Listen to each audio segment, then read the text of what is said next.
നമസ്കാരം, ഞാൻ ബൈജു ലൂക്കോസ്. ഞാൻ ഇന്ന് നമ്മുടെ മേജർ മാർത്താണ്ഡപുരം ശ്രീകൃഷ്ണസ്വാമി ക്ഷേത്രത്തിലാണ്. അപ്പോൾ ക്ഷേത്രത്തിലെ ആ ഒരു ഉത്സവത്തോടനുബന്ധിച്ച് ഇന്ന് കെട്ടുകാഴ്ചയുടെ കൂടെ തെയ്യമൊക്കെ ഉണ്ടായിരുന്നു. അപ്പോൾ അതിൻ്റെ ആ ഒരു വിശേഷങ്ങളൊക്കെ നമുക്കൊന്ന് കാണാം.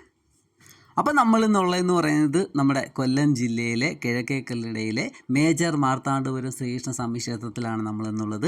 ഈ ക്ഷേത്രം എന്ന് പറയുന്നത് പണ്ട് നമ്മുടെ മാർത്താണ്ഡവർമ്മ മഹാരാജാവ് കായംകുളമായിട്ട് യുദ്ധം ചെയ്യുന്ന സമയത്ത് അദ്ദേഹം കിഴക്കേക്കല്ലടയിൽ വന്ന് ഒളിച്ച് താമസിച്ചിരുന്ന കാലത്ത് അദ്ദേഹത്തിന് ആരാധന നടത്താൻ വേണ്ടിയിട്ട് അദ്ദേഹത്തിൻ്റെ നേരിട്ടുള്ള മേൽനോട്ടത്തിൽ നിർമ്മിച്ച ഒരു ക്ഷേത്രമാണ് നമ്മുടെ ഈ മേജർ മാർത്താണ്ഡപുരം ശ്രീകൃഷ്ണസ്വാമി ക്ഷേത്രം എന്ന് പറയുന്നത്. അപ്പോൾ ഇന്ന് ക്ഷേത്രത്തിലെ ആ ഒരു ഉത്സവത്തോടനുബന്ധിച്ച് കെട്ടുകാഴ്ചയുടെ ഇന്ന് തെയ്യമൊക്കെ ഉണ്ടായിരുന്നു. അപ്പോൾ നമ്മുടെ ഈ തെയ്യം എന്ന് പറയുന്നത് വളരെ അപൂർവമായിട്ടുള്ള ഒരു കലാരൂപമാണ്. നമ്മുടെ ഈ തെയ്യം എന്ന് പറയുന്നത് ഓരോ തെയ്യത്തിനും അതിൻ്റെ തുടക്കത്തിന് പിന്നിൽ അതാത് ദേശവും കാലവും ഒക്കെ അനുസരിച്ചുള്ള വ്യത്യസ്ത ഐതിഹ്യങ്ങളൊക്കെ ഉണ്ടെന്നാണ് പറയപ്പെടുന്നത്.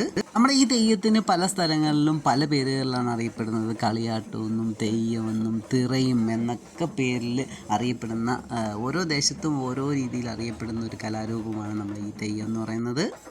നൃത്തം ചെയ്യുന്ന ദേവതാ സങ്കല്പങ്ങളാണ് തെയ്യം എന്നൊക്കെയാണ് പറയപ്പെടുന്നത്. ഏകദേശം 500ഓളം തെയ്യങ്ങൾ നമ്മുടെ കേരളത്തിൽ കർണാടകയിലൊക്കെ ആയിട്ട് കാണപ്പെടുമെന്നാണ് പറയപ്പെടുന്നത്. തെയ്യത്തിൻ്റെ ആട്ടത്തെ തെയ്യാട്ടം എന്നാണ് പറയപ്പെടുന്നത്.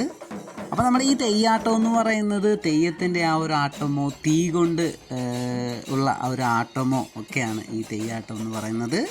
നമ്മുടെ ആ ഒരു പ്രാചീന കാലത്തുള്ള ആ ഒരു സാമൂഹിക ജീവിതത്തിൻ്റെ ആ ഒരു പ്രതിഫലനങ്ങളൊക്കെയാണ് ഈ തെയ്യം എന്ന് പറയുന്ന ഒരു നാടൻ കലാരൂപം.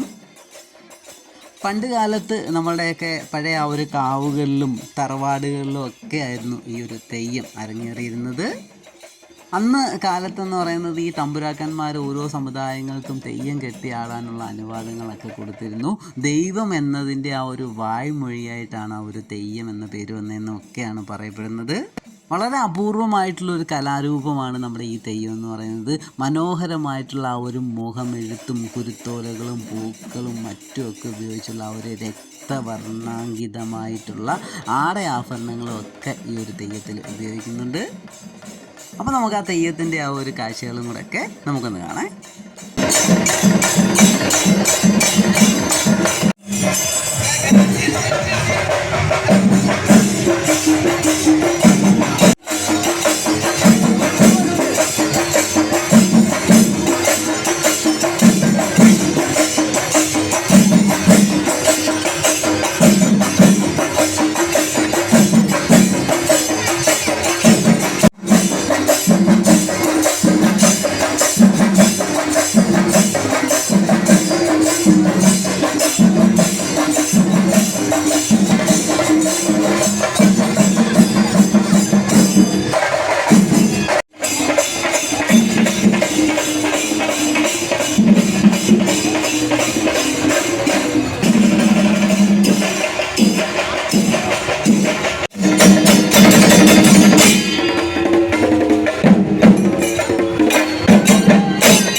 അപ്പോൾ നമ്മുടെ ആ ഒരു തെയ്യത്തിൻ്റെ ആ ഒരു വീഡിയോ നിങ്ങൾക്ക് ഇഷ്ടപ്പെട്ടെന്നായിരുന്നു.